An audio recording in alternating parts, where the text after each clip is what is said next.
Première lecture, lecture d'enfance.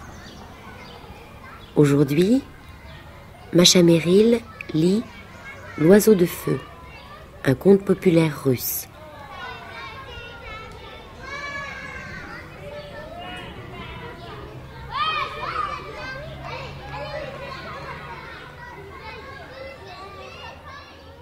Dans un certain pays, dans un certain royaume, vivait le tsar Demian avec ses 3 fils, Piotr Tsarevitch, Vassili Tsarevitch et Ivan Tsarevitch.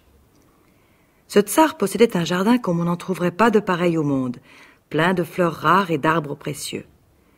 Le plus précieux de tous était un pommier qui donnait des pommes d'or. Le tsar prenait grand soin de ce pommier, en comptait les pommes chaque soir, les recomptait chaque matin. Et il s'aperçut que la nuit, quelqu'un saccageait son jardin. Le soir, une belle pomme sur la branche mûrit, et au matin, ni vue ni connue, elle a disparu.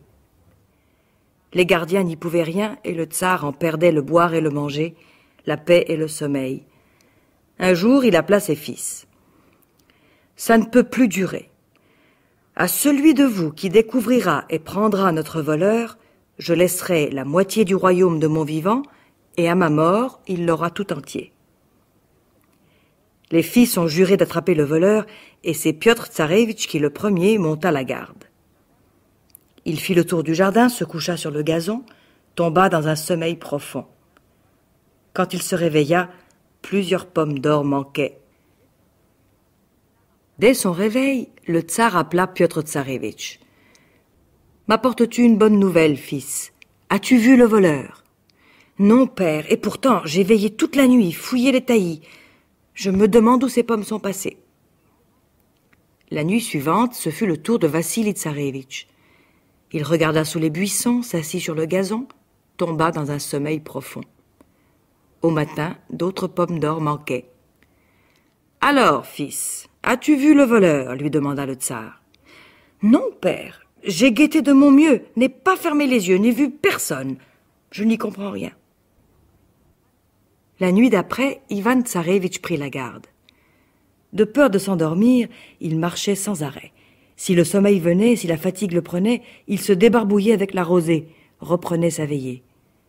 Sur les minuit, il aperçut une grande lueur qui s'approchait du jardin. Et bientôt, on y vit clair comme en plein jour. L'oiseau de feu, perché sur le pommier, picorait les pommes d'or. Ivan Tsarevitch se glissa en catimini, saisit l'oiseau par la queue, mais l'oiseau de feu se débattit si bien qu'il s'échappa, ne laissant qu'une plume dans la main du Tsarevitch. Au matin, Ivan Tsarevitch raconta à son père quel voleur saccageait leur jardin et lui montra la plume de l'oiseau de feu.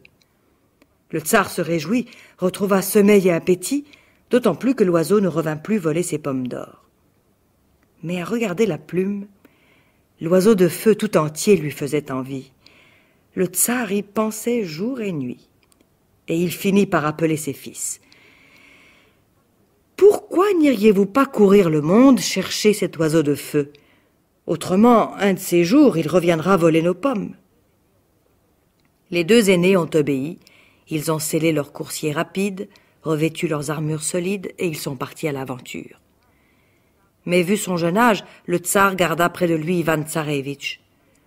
Celui-ci en fut tellement marri, il supplia tant son père, que le tsar finit par le laisser partir à son tour.